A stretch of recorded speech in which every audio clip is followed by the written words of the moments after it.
السلام عليكم ورحمة الله وبركاته. إن الحمد لله الأكرم الذي خلق الإنسان وكرمه وعلمه من البيان ما لم يعلم، فسبحان الذي لا يحصى امتنانه باللسان ولا بالقلم، ونشهد أن لا إله إلا الله وحده لا شريك له، ونشهد أن سيدنا وحبيبنا وطبيبنا وطبيب أرواحنا محمدا عبده ورسوله، الذي أرسله بالحق بشيرا ونذيرا وداعيا إلى الله بإذنه وسراجا وقمرا منيرا. فقد قال الله تعالى في كلامه المجيد وفرقانه الحميد: أعوذ بالله من الشيطان الرجيم، بسم الله الرحمن الرحيم. إن الله وملائكته يصلون على النبي يا أيها الذين آمنوا صلوا عليه وسلموا تسليما. اللهم صل على محمد وعلى آل محمد كما صليت على إبراهيم وعلى آل إبراهيم إنك حميد مجيد.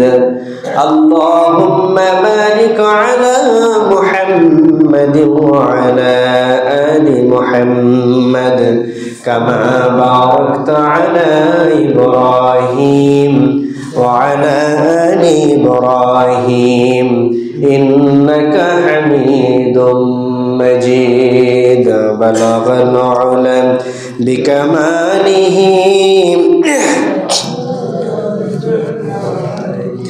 حسنت جميع خصاله، صلوا عليه وآله. بلغ العلا بكماله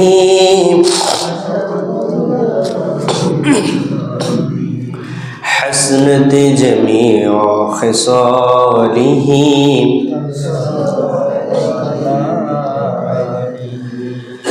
আমি তো জানি না পাবো কি পাবো না, আল্লাহ তোমার দেয়া সেরা জান্নাত। আমি তো জানি না পাবো কি পাবো না, আল্লাহ তোমার দেয়া সেরা জান্নাত। আমি শুধু জানি নরকের অগ্নি সইতে পারবো না কোনো দিন রাত। আমি তো জানি না পাবো কি পাবো না, আল্লাহ তোমার দেয়া সেরা জান্নাত। আলহামদুলিল্লাহ, আমরা মহান আল্লাহ রাব্বুল আলামিনের দরবারে শুকরিয়া আদায় করছি যে মহান আল্লাহ রাব্বুল আলামিন আমাদেরকে আজকে জুমার দিনে আমাদের সকলকে মসজিদে আসার তৌফিক দান করেছেন এবং সুস্থ রেখেছেন। এই জন্য সকলেই শুকরিয়া গুজার হচ্ছি, বলছি আলহামদুলিল্লাহ। দরুদ ও সালাম যা পড়লাম বর্ষিত হোক তামাম বিশ্বের একমাত্র নেতা, সাইয়্যিদুল মুরসালিন, নবীগণের নেতা জনাবে মুহাম্মদুর রাসূলুল্লাহ সাল্লাল্লাহু আলাইহি ওয়াসাল্লামের প্রতি। সম্মানিত হাজিরিন, আজকে একটু ঠান্ডা আমাদের এদিকে বেশি। এই ঠান্ডাটাও আসলে আল্লাহ রাব্বুল আলামিনের একটা নিয়ামত। ঠান্ডা শরীরের জন্য প্রয়োজন আছে, গরম যেমন প্রয়োজন, বাতাস যেমন প্রয়োজন, ঠান্ডাটাও তেমন প্রয়োজন।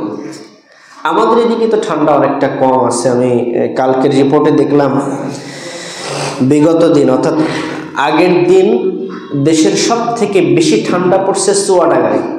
সেখানে মাত্রা ছিল 8.9, সেখানে আমাদের মাত্রা আছে 27 ডিগ্রি সেলসিয়াস। তো সেখান থেকে অনেক তাপের মধ্যে আমরা আছি। শুধু তাই না, আমি একটু গুগলে সার্চ করে দেখলাম যে আসলে সব থেকে ঠান্ডা পড়ে কোথায়, তারা কেমন কেমন করে বসবাস করে বা এরকম ব্রিথিং জানার চেষ্টা করলাম। তো দেখলাম এই পৃথিবীতে একটা দেশ আছে, নাম হচ্ছে আইসল্যান্ড। নামটাই আইসল্যান্ড, মানে ঠান্ডার দেশ। তো সেখানে যখন গরমকাল থাকে, মানে আমাদের দেশে গরমকাল থাকলে তো প্রচন্ড গরম, ফ্যানগুলো অন করে দিতে হয়, এসি অন করতে হয়, এরকম বিভিন্ন অবস্থা। সেখানে যখন সব থেকে বেশি গরম পড়ে তখন তাদের তাপমাত্রা থাকে -20 ডিগ্রি সেলসিয়াস। মানে আমাদের কিন্তু প্লাস আছে, শূন্যের উপরে আমরা 0, 1, 2, 3, 4 করে এরকম করে আমরা যখন খুব গরম পড়ে তখন 30, 35 বা 40 ডিগ্রি সেলসিয়াস পড়ে। আর ওই আইসল্যান্ডে এত ঠান্ডা সেখানে যে গরমকালেও -20 ডিগ্রি সেলসিয়াস থাকে, মানে আরো কমে যায়। আমরা যে বর্তমানে আছি এর থেকেও চরম ঠান্ডার মধ্যে তারা থাকে।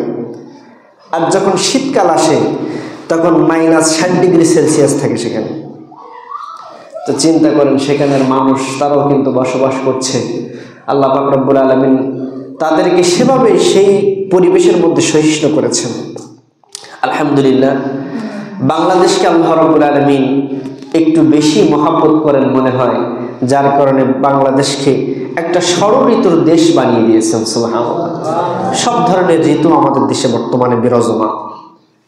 যাই হোক, আমার আলোচনার বিষয়টা নয়। আমরা বিগত কয়েক জুমা ধরে, বিগত একটি জুমায় যেহেতু আমি আসতে পারিনি, তার আগের থেকেই আমরা সূরা রহমানের আলোচনা করতেছিলাম। আজকে আমরা সেই সূরা রহমান, জান্নাতি জাতীয় সঙ্গীত, তারপরের আয়াত থেকে আমরা আলোচনা করার চেষ্টা করব ইনশাআল্লাহ। আসুন আমরা দেখার চেষ্টা করি আল্লাহ পাক রব্বুল আলামিন এই সূরার মধ্যে, আমরা যেহেতু 31 নম্বর আয়াত পর্যন্ত তেলাওয়াত করেছিলাম, আলোচনা করেছিলাম, আজকে 32 নম্বর আয়াতে আল্লাহ পাক রব্বুল আলামিন কি বলছেন। আল্লাহ পাক রব্বুল আলামিন বলেন, ইয়া মা'শারাল জিন্নি ওয়াল ইনসি ইন ইসতাতা'তুম আন তানফুযু মিন আকতারিস সামাওয়াতি ওয়াল আরদ ফানফুযু লা তানফুযুনা ইল্লা বিসুলতান। আল্লাহু আকবার। আল্লাহ পাক রব্বুল আলামিন বলছেন, ইয়া মা'শারাল জিন্নি ওয়াল ইনস। এখানে মা'শারাল বলা হয়েছে, অর্থাৎ শুধু একজন মানুষ, একজন জিনকে উদ্দেশ্য করা হয় নাই, বরং পৃথিবীতে যত মানুষ আছে, যত জিন আছে, সবাইকে একত্রে ডেকে বলা হচ্ছে ইয়া মা'শারাল জিন্নি ওয়াল ইনস। দেখো তো, তোমরা আল্লাহ রাব্বুল আলামিনের আইনের বাইরে কাজ করো।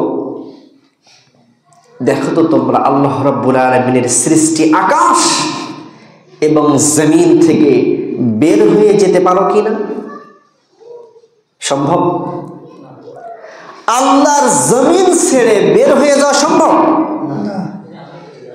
আপনাকে যদি বলা হয় আপনার কেনা জায়গা, আপনার বাড়ি, সেখান থেকে আপনাকে ছেড়ে যেতে বলা হচ্ছে, আপনার এরিয়া থেকে আপনি বের হয়ে যেতে পারবেন। কিন্তু যদি বলা হয় আল্লাহর যে জায়গা আছে এই জায়গা থেকে বের হয়ে যাও, কোথায় যেতে পারবেন? আমি এটা কয়েকবার আগেও বলেছিলাম যে মনে করবেন হয়তো মাটির মধ্যে গেলে এটা আল্লাহর ইখতিয়ারের বাইরে না, সেই মাটির মধ্যেও কার জায়গা? আল্লাহর জায়গা। আল্লাহ পাক রব্বুল আলামিন বলছেন, ইয়া মা'শারাল জিন্নি ওয়াল ইনস, হে সমস্ত মানুষ এবং জিন সম্প্রদায়, তোমরা যদি পারো তাহলে পৃথিবীর সীমানা অতিক্রম করো। আর আল্লাহ রাব্বুল আলামিন তোমাদেরকে তা কখনোই করতে দেবেন না, অর্থাৎ পৃথিবীর সীমানা অতিক্রম করে যাওয়ার ক্ষমতা এই পৃথিবীতে কারোর নাই।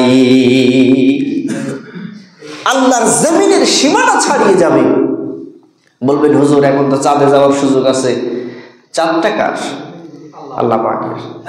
অন্যান্য মঙ্গল গ্রহে মানুষ যাচ্ছে, আমরা মঙ্গল গ্রহে যাব, সেটা কার? আল্লাহ। এই পৃথিবীর যেখানেই যাবেন না কেন আল্লাহর হুকুম আপনাকে মানতেই হবে, আল্লাহর আইন আপনাকে পাকড়াও করবে, আল্লাহর শক্তি, আল্লাহর সবকিছু আপনাকে ধরে রাখবে। যেখানেই যাবেন না কেন একটা জিনিস আপনার মনে থাকবে, সেটা হলো সব জায়গায় আল্লাহ রাব্বুল আলামিন বিরাজমান। মাঝে একটা গল্প শুনছিলাম, একজন পীর খুবই অসুস্থ হয়ে গেছে, এমত অবস্থায় এই পরবর্তী এই পীরের আসনে কে বসবে এটা নির্বাচন করবে। এই জন্য বলতেছে কয়েকজন তার নিকটস্থ মানুষদেরকে বললেন, একটা করে মুরগি আর একটা করে ছুরি তাদের হাতে দিলেন, বললেন যাও এমন কোন জায়গা থেকে এটা জবাই করে নিয়ে আসবা যেখান থেকে আল্লাহ রাব্বুল আলামিন বা তোমাদের কেউ দেখতে পাবে না, কেউ তোমাদের দেখতে পাবে না, এরকম একটা জায়গায় গিয়ে এই ছুরি দিয়ে এই মুরগিটারে জবাই করে নিয়ে আস। সবাই বিভিন্নভাবে জবাই করে নিয়ে আসছে। একজন মাত্র ব্যক্তি মুরগি এবং ছুরিটা সাথে করে নিয়ে আসছে পীরের দরবারে। সবার কাছে জিজ্ঞেস করা হলো, তুমি কোথা থেকে জবাই করছো? কেউ বলছে আমি দরজার কোণে একা একা জবাই করছি, কেউ দেখে নাই। আবার একজন বলছে আমি 4 দেওয়ালের মধ্যখানে ছোট্ট একটি জায়গায় দাঁড়িয়ে দাঁড়িয়ে একা একা জবাই করেছি, কেউ শব্দটাও শুনতে পাই নাই। এরকম ভাবে বিভিন্ন লোক বিভিন্ন ধরনের উদাহরণ দিতে লাগলো, যুক্তি দিতে লাগলো। পরিশেষে যে ব্যক্তি মুরগিটাকে জবাই করতে পারে নাই তার কাছে জিজ্ঞেস করা হলো, কি হলো তুমি মুরগিটাকে জবাই করতে পারো নাই কেন? তখন লোকটি বলল, কি করে জবাই করব, আমি যেখানেই যাই আমার মনে হয় আমার আল্লাহ আমাকে দেখতেছে। আমি যেখানেই যাই সেখানেই দেখি আল্লাহ রাব্বুল আলামিন আমাকে দেখছে। পরবর্তীতে তাকে পীর নির্বাচিত করা হলো।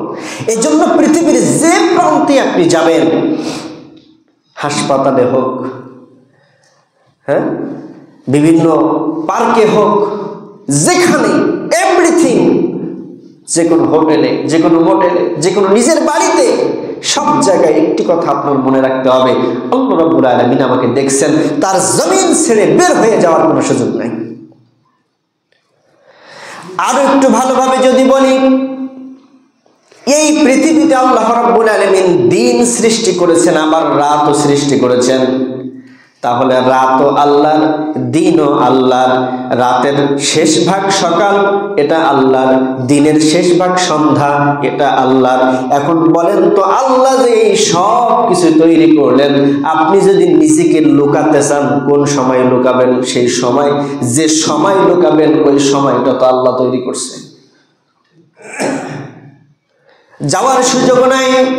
আল্লাহ রাব্বুল আলামিন বলছেন, কিছু কিছু মানুষ যারা মুনাফিক, যারা কাফের, এই সমস্ত মানুষগুলো যারা লুকাতে চাইবে, আমার জমিন ছেড়ে চলে যাইতে চাইবে, আমি আল্লাহ রাব্বুল আলামিন তাদের অবস্থাটা বলে দিলাম, ইউরসালু আলাইকুমা শুআজুম মিন নারি ওয়া নুহাসুন ফালা তানতাসিরান। এরপরেও যে মানুষগুলি আল্লাহ রাব্বুল আলামিনের সৃষ্টি আসমান এবং জমিন থেকে বের হয়ে যেতে চাইবে, আমি সেই সমস্ত মানুষদেরকে পাকড়াও করব আগুন এবং ধোঁয়া দিয়ে, যার কারণে তারা সেখান থেকে বের হতে পারবে না। আপনি একটা পথ দিয়ে যাচ্ছেন, মনে করেন অচেনা একটা পথ, এই যে শীতকালে আরো ভালোভাবে বুঝবেন এটা, অচেনা একটা জায়গায় গেছেন, প্রচন্ড ঘন কুয়াশা, মানে আপনার সামনে 5 হাত দূরে কি আছে আপনি দেখতে পাচ্ছেন না। এই সময় সঠিক রাস্তা খুঁজে বাড়ি আসা সম্ভব? সম্ভব না। আল্লাহ পাক রব্বুল আলামিন বলছেন, আগুন এবং ধোঁয়া দিয়ে আমি তাদেরকে পাকড়াও করে দেব, যার কারণে ওরা সামনে কি আছে, পিছনে কি আছে, ডানে কি আছে, বামে কি আছে দেখতে পাবে না। এমন অবস্থায় আমি আল্লাহ রাব্বুল আলামিন তাদেরকে পাকড়াও করে ফেলবো। এরপরে আল্লাহ রাব্বুল আলামিন বলছেন, فَإِذَا انشَقَّتِ السَّمَاءُ فَكَانَتْ وَرْدَةً كَالدِّهَانِ। অতঃপর যখন আকাশ বিদীর্ণ হয়ে যাবে, বিদীর্ণ হয়ে যাবে, আর তাদেরকে দেখা যাবে লাল চামড়ার মতো রক্তবর্ণ তারা ধারণ করবে, তার মানে হলো যখন কিয়ামত সংগঠিত হয়ে যাবে, এই পৃথিবীতে যখন কিয়ামত সংগঠিত হয়ে যাবে, আসমানটা ফেটে চৌচির হয়ে যাবে, আর আগুনের কারণে দেখবেন আমাদের হাতে যখন অনেক সময় শীতকালে হাত ফেটে যায়, তখন দেখা যায় ফাটার গোড়া দিয়ে দিয়ে যেন রক্ত বের হচ্ছে, এরকম অনেক সময় হয় না? হাত যখন ফেটে যায় মনে হয় যেন চৌচির হয়ে গেছে এবং হাতের ফাটল থেকে রক্ত বের হচ্ছে। আসমানটাকে এমন ভাবে চূর্ণ বিচূর্ণ করে দেওয়া হবে, দেখে মনে হবে যেন একটা লাল চামড়া ফেটে গেছে, সেখান থেকে রক্ত বের হচ্ছে, এমন ভাবে এই আসমানটাকে ফেটে দেওয়া হবে। সম্মানিত হাজিরিন, আল্লাহ রাব্বুল আলামিন এরপরে বলছেন, ফাবিআইয়ি আলাই রাব্বিকুমা তুকাযযিবান। তোমার রব তোর সব কিছুর ক্ষমতা রাখে, তোমার রব এই জমিনকে স্থির করে রাখতে জানে, তোমার রব ওই আকাশটাকে বিনা খুঁটির মাধ্যমে দাঁড়িয়ে রাখতে জানে, তোমার রব তোমাকে মৃত্যু দান করতে পারে, তোমার রব তোমাকে জীবন দিতে পারে, তোমার রব যে কোনো মুহূর্তে তোমার নিঃশ্বাসকে ফেলে দিতে পারে, যে কোনো মুহূর্তে তোমার নিঃশ্বাসকে বন্ধ করে দিতে পারে। অতএব বলো, রব যে নিয়ামত তোমাকে দিয়েছে, যে রহমত করেছে, ওই রহমতের মধ্যে কোন রহমতকে তুমি অস্বীকার করবা? যে নিয়ামতগুলো দেওয়া হয়েছে, এই নিয়ামত থেকে কোন নিয়ামতকে অস্বীকার করবা? এরপরে আল্লাহ রাব্বুল আলামিন বলছেন, আল্লাহ পাক রব্বুল আলামিন বলেন, ফায়াউমা ইযিন লা ইসআদু আন যামবিহি ইনসুন ওয়ালা জান। আর সেদিন কিয়ামতের ওই কঠিন দিনে, হাসরের দিনে, জিন এবং মানুষকে তাদের গুনাহ সম্পর্কে জিজ্ঞেস করা হবে। আল্লাহ রাব্বুল আলামিন বলেন, ইউরাফুল মুজরিমুনা বিসীমাহুম ফায়ুখাযু বিন-নাওয়াসি ওয়াল আকদাম। সেদিন মানুষ হয়তো ভাববে, আমি গুনাহ করেছি কিনা, আল্লাহর সামনে তো আমি যাব না, আল্লাহর যে সেনাবাহিনীর দল থাকবে পাকড়াও করার, ওদের সামনে তো আমি যাব না, কি করে আমাকে পাকড়াও করবে? আল্লাহ পাক রব্বুল আলামিন এই আয়াতের মাধ্যমে বলে দিচ্ছেন, তারা যে অপরাধী এটা তাদের চেহারা বলে দেবে। কি করে? চেহারা কথা বলবে না, চেহারা কথা বলবে না। দেখেন আরো ভালোভাবে বুঝেন, এক জায়গায় দুইজন মানুষ দাঁড়িয়ে আছে, হঠাৎ করে পুলিশ আসছে। কি আসছে? পুলিশ। ওখান থেকে একজন ভয়ে দৌড় মারছে, আর একজন দাঁড়ায় আছে। এই ভয়ে যে দৌড় মারলো, এ মারার কারণ কি? বলেন তো কারণ কি? আসামি, এ অন্যায় করছে, আর যে অন্যায় করেনি সেখানে দাঁড়ায় আছে। আরেকটা বাংলায় প্রবাদ আছে আমাদের, চোরের মন পুলিশ পুলিশ। যে ব্যক্তি অপরাধ করবে, অপরাধ করার পর তার চেহারা দেখলেই বোঝা যায় অপরাধী। 10টা ছেলে মেয়ে যখন মারামারি করে, এদের পাশে যে যদি আপনি জিজ্ঞেস করেন এই তোদের মধ্যে কে দোষী, দেখবেন যে দোষী আস্তে করে মাথা নিচু করবে, অথবা তার চেহারা দেখলেই বোঝা যাবে এ দোষী। ঠিক তেমনি ভাবে আল্লাহ পাক রব্বুল আলামিন বলেন, কিয়ামতের দিন মানুষ তার পাপের কারণে, দুনিয়ায় গুনাহ করার কারণে, দুনিয়ায় অন্যায় করার কারণে, মানুষের হককে নষ্ট করার কারণে, আল্লাহর আইনকে না মানার কারণে, আল্লাহর বিধানকে বাদ দেওয়ার কারণে, জীবন থেকে আল্লাহর হুকুমকে না মানার কারণে, জীবনে আল্লাহর আইনকে প্রতিষ্ঠিত না করার কারণে, দুনিয়ায় ইসলামী আইনকে প্রতিষ্ঠিত না করার কারণে, ওই মানুষগুলো কিয়ামতের দিন আল্লাহ রাব্বুল আলামিনের সামনে যখন দাঁড়াবে, তখন তাদের চেহারা দেখেই বোঝা যাবে এরা জাহান্নামী। তখন তাদেরকে ধরে নেওয়া হবে, পাকড়াও করা হবে, পাকড়াও করে জাহান্নামের দিকে নিয়ে যাওয়া হবে। কিভাবে নেবে? পালকিতে করে নেবে, নাকি R15 গাড়িতে করে নেবে, নাকি পালসারে করে নেবে, সেই অবস্থাটাও আল্লাহ রাব্বুল আলামিন সুন্দরভাবে বলে দিচ্ছেন। আল্লাহ রাব্বুল আলামিন বলেন, হাযিহি জাহান্নামুল্লাতী ইউকাযযিবুহাল মুজরিমুন ইউরিফুল মুজরিমুনা বিসীমাহিম ফায়ুখাযু বিন-নাওয়াসি ওয়াল আকদান। অপরাধীকে চিনতে পারার সাথে সাথে আল্লাহ রাব্বুল আলামিনের জাহান্নামের ফেরেশতারা তাদের মাথার চুলটাকে ধরবে, মাথার চুল ধরে টানতে টানতে তাদেরকে জাহান্নামের দিকে নিয়ে যাবে। আরেকটি বর্ণনা আসছে, মাথার চুল অথবা পা ধরে তাদেরকে টানতে টানতে নিয়ে যাবে। আমাদের আরেকটা প্রবাদ আছে, দেখবেন বাগে ধরে তাতে অসুবিধা নাই, যে সুলুবন দিয়ে টানে, একটা কথা আছে না, বাগে ধরে ঠিক আছে, ধরে মাইরে খেয়ে ফেলবে, সুলুবন দিয়ে যখন টানে তখন তার অবস্থাটা কি? তো আল্লাহ ধরবে, জাহান্নামে নিয়ে যাবে, ঠিক আছে, সেদিন যে চুল ধরে টানতে টানতে নিয়ে যাবে, আপনি নিজের মাথার চুল একটা ধরে টানতেন তো কেমন লাগে? সেদিন আপনার চুল ধরে জাহান্নামের ফেরেশতারা আপনাকে টানতে টানতে নিয়ে যাবে, অথবা পায়ে শিকল দিয়ে পা ধরে আপনাকে টানতে টানতে জাহান্নামের দিকে নিয়ে যাওয়া হবে। এত কঠিন এবং ভয়াবহ কারণ হওয়ার কারণ কি? এত ভয়াবহ হওয়ার কারণ কি? শাস্তি এত ভয়াবহ কেন হবে? আল্লাহ রাব্বুল আলামিন বলেন, শাস্তি এই জন্য দেওয়া হবে, হাযিহি জাহান্নামুল্লাতী ইউকাযযিবু বিহাল মুজরিমুন। এই জন্যই করা হবে, এই জন্যই তাদেরকে শাস্তি দেওয়া হবে। কারণ হলো, যা তখন যখন তাদের সামনে বয়ান করা হতো এই সমস্ত কথাগুলো, জাহান্নামের শাস্তির কথা তারা জানতো, জান্নাতে গেলে কি লাভ তারা জানতো, দুনিয়ায় অন্যায় করলে কি হবে সেটা জানতো, দুনিয়ায় ভালো কাজ করলে কি হবে সেটাও তারা জানতো। তারপরেও তারা অস্বীকার করত, মিথ্যা বলতো। এই জন্য তাদেরকে এই শাস্তি,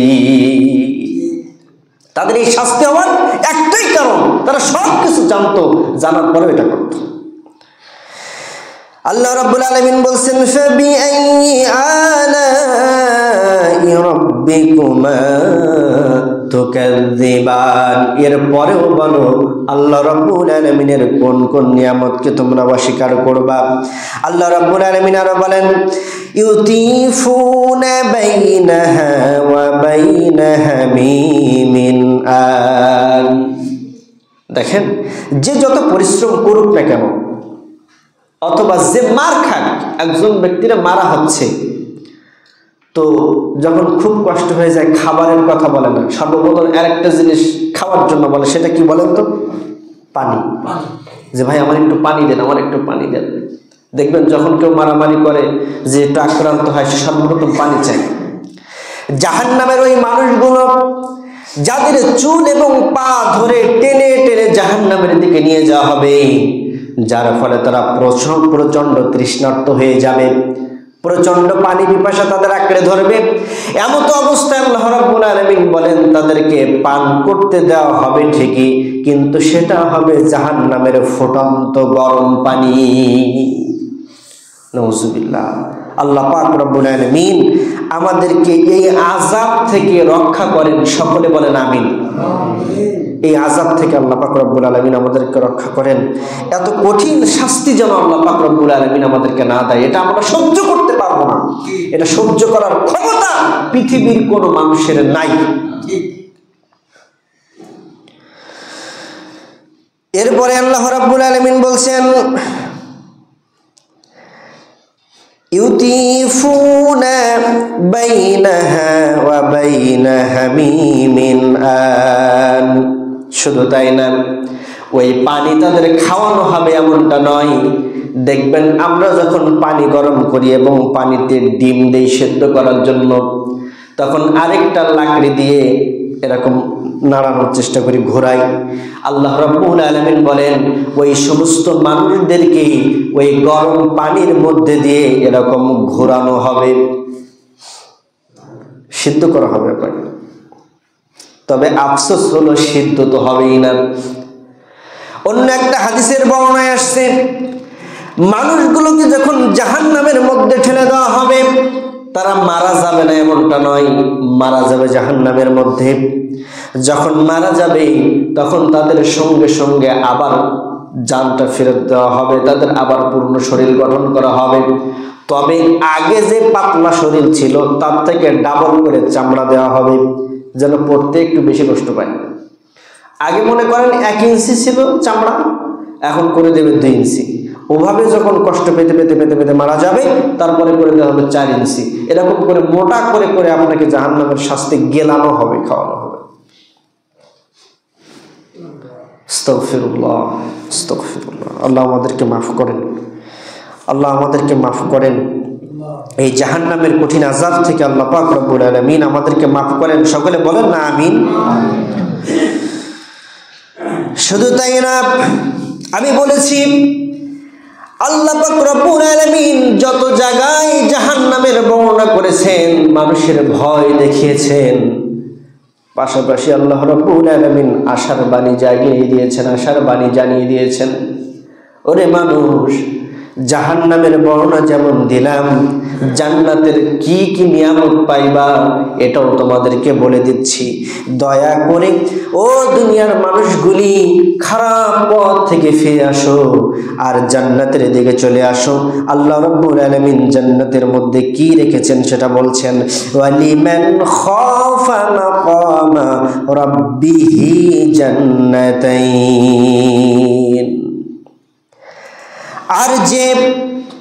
আর যে ব্যক্তি ভয় পেতে থাকে যে আল্লাহ রাব্বুল আলামিনের জান্নাত আমি পাবো কিনা, ভয় পাই যে আমি তো দুনিয়ায় পাপ কাজ করছি, গুনাহ করছি, নামাজ পড়ি নাই, রোজা রাখি নাই, হজ করি নাই, টাকা থাকা সত্ত্বেও যাকাত দেই নাই, সাদকা করি নাই, মানুষের অন্যায় ভাবে কত কথা বলে ফেলছি, আমি এখন ফিরে আসছি, গুনাহ থেকে সব তওবা করছি, আল্লাহর কাছে ফিরে আসছি, এখন কি আমি জান্নাত পাবো? এরকম করে যে মানুষগুলি জান্নাতের পাওয়ার ভয় পায়, জান্নাত পাওয়ার ভয় পায় যে আমি জান্নাত পাবো কিনা, এরকম দ্বিধা দ্বন্দ্বে থাকে, ওই মানুষগুলোর জন্য কি আছে সেটা আল্লাহ রাব্বুল আলামিন বলে দিচ্ছেন, ফীহিমা আইনানি তাজরিয়ান। তাদেরকে এই সমস্ত মানুষদেরকে এমন একটা জান্নাত দেওয়া হবে, জান্নাতাইন, এমন 2টি জান্নাত দেওয়া হবে যে জান্নাতগুলো প্রবাহমান ঝর্ণা দিয়ে সুন্দর করে সাজানো। সুবহানাল্লাহ। এই পৃথিবীতে জান্নাতের কিছু নিদর্শন যদি দেখতে চান তাহলে আপনাকে ঘুরতে হবে, দেখতে হবে। বর্তমানে আমাদের দেশে বহু এরকম অনেক ঘোরার জায়গা আছে, পাহাড়ের কিনারা থেকে ঝর্ণা পড়ছে, আমরা অনেক সময় মোবাইলে এগুলো দেখতে পাই। দেখবেন এগুলো দেখলে মনে হয় এরকম জায়গায়, অনেকে আমি শুনছি এরকম বলে যে এরকম জায়গায় যদি একটা বাড়ি হতো তাহলে জীবনে আর এখান থেকে কোথাও যেতাম না, এখানে থাকতাম। মানে ওইখানের পরিবেশটা এত সুন্দর দেখে, ঝর্ণা প্রবাহিত হচ্ছে এরকম দেখে। তো এটা তো আপনার সামনে আপনি দেখতে পাচ্ছেন কত সুন্দর, তাই না? আর জান্নাতের মধ্যে যেটা আপনার জন্য রাখা হয়েছে, যে ঝর্ণা, যে প্রবাহমান ঝর্ণা, যে সুন্দর জায়গা, এটা মানুষ কল্পনা করতে পারবে না তার জন্য কত সুন্দর জায়গা রাখা হয়েছে। সম্মানিত হাজিরিন, আজকের আলোচনা এই পর্যন্তই, যেহেতু সময় হয়ে গেছে। পরবর্তী জুমা থেকে আমরা এরপর থেকে আলোচনা করার চেষ্টা করব। আল্লাহ পাক রব্বুল আলামিন আমাদেরকে তৌফিক দান করুন। ওয়া আখিরু দাওয়ানা আলহামদুলিল্লাহি রাব্বিল আলামিন। আসসালামু আলাইকুম ওয়া রাহমাতুল্লাহি ওয়া বারাকাতুহু।